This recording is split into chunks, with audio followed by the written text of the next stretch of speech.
Hello, this is the second video in the OTD series, and the title of this video is Should I Stay or Should I Go?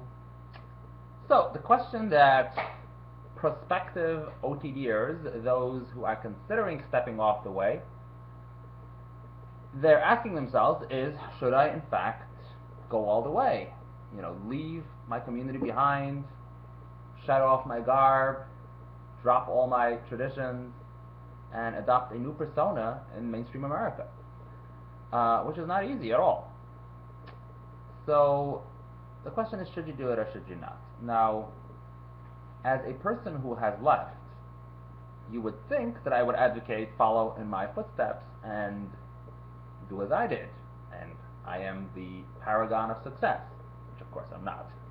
But you would expect me to say so at least, but I don't. And the reason for that is that the situation is a lot more nuanced and complex than it used to be when I left. I left in 1999, and back then there was no precedent of somebody who did not believe in the system, did not believe in the tenets of orthodoxy. I'm talking here ideology. Okay? Somebody who has studied the matter and discovered that there's a whole domain of science out there that contradicts what is being taught in orthodoxy, that cannot be reconciled with each other, and the science makes a lot more sense, right? And so that kind of phenomenon where a person left for ideological reasons, that kind of phenomenon where a person in the Hasidic community had an ideological conflict with their traditions, that did not exist. So there were people whom we called bums. That's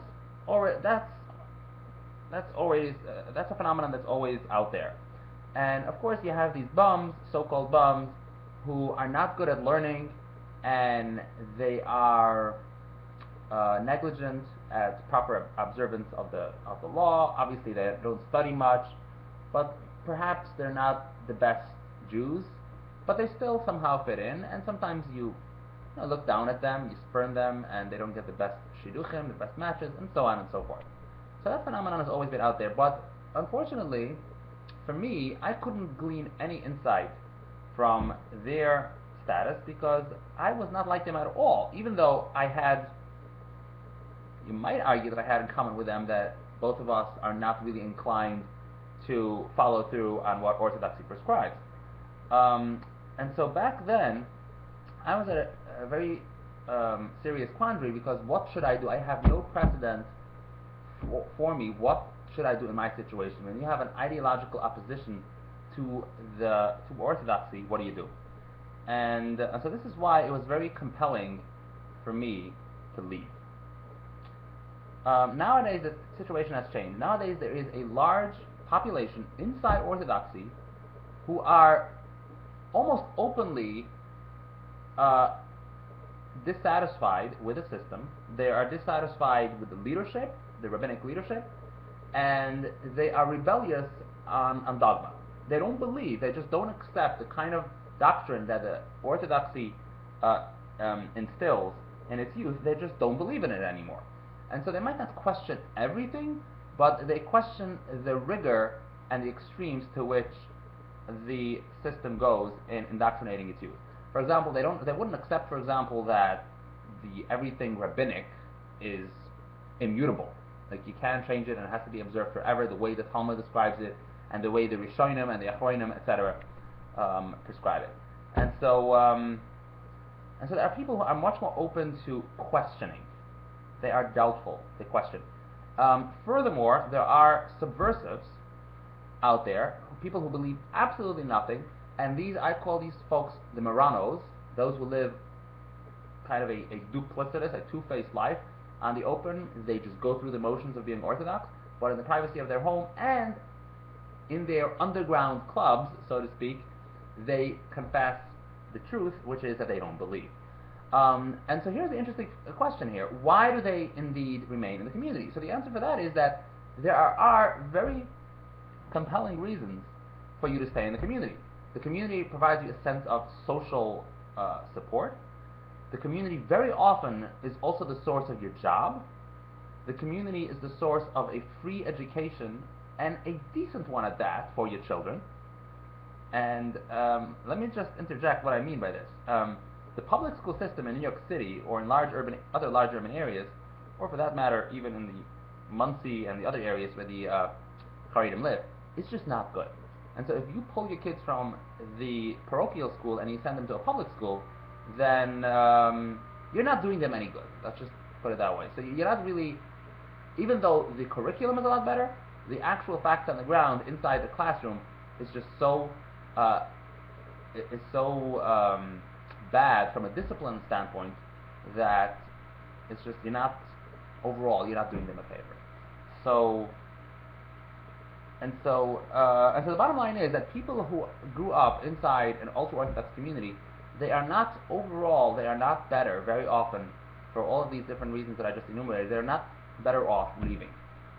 Of course, from the perspective of being able to be candid about what you believe, of course, you're better off being in the open, being in a liberal world where ideas could be expressed freely.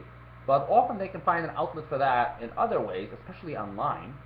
Okay, so that's another reason why in the new millennium you could stay within the community physically, even though spiritually and ideologically you're not there anymore.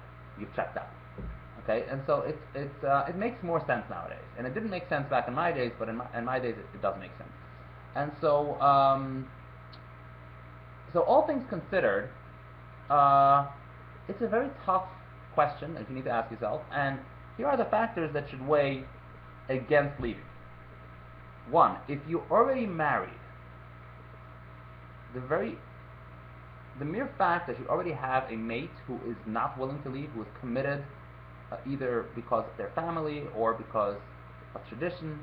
Usually it's not ideological, but usually it's going to be one of those reasons. It doesn't really matter why they're committed, but if your mate, if your wife or husband, whatever, is staying, then you're breaking up a relationship that is either already a viable and promising relationship, or it's a relationship that has proven itself to be successful. And so don't throw away a good thing. If you have children, that makes it even more reason for you to stay. If you have a business in the community, if you're employed by the community, like I mentioned earlier, all of these are additional reasons because you're rooted inside, you're plugged in, and if you're leaving, then you're unplugged.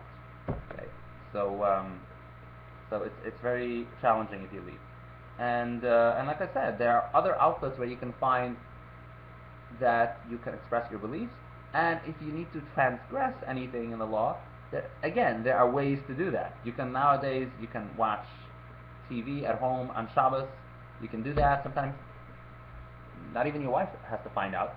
At other times you can just somehow negotiate something with a spouse, as long as the children don't see whatever. Or there's this what I call the plausible, what's it called? Plausible deniability, right? So sometimes the wife or the husband doesn't choose to investigate you. As long as it's plausible that you're not transgressing the law, you're denying it in a plausible way, you get away with it. Either way, it is now more possible for you to stay and still live a decent life without believing. And so you need to think really hard about it. Now, it's interesting that there's an organization out there called Footsteps, which many people who are considering leaving are already familiar with, but certainly those who have left know about. And they help people who are considering leaving. And it's interesting that they don't do much well, but this is something that they do really well, which is the consultation. They call it the intake consultation. When you first contact them and you meet with their social workers, and you sit down with them, and they try to sort through the pros and cons. Why should you or why shouldn't you leave? And they do a really good job at that. So if there's anything you do good, that's it. So if you're considering leaving and you have a lot of different reasons why you should or shouldn't do so, go to them, seek their help, and seek the help of somebody who has left, a veteran, somebody who's been out for many years and they know what the challenges are, especially somebody in a similar situation to yourself. So that's my advice for you. So long. Enjoy the weekend, and have a good night. Bye-bye.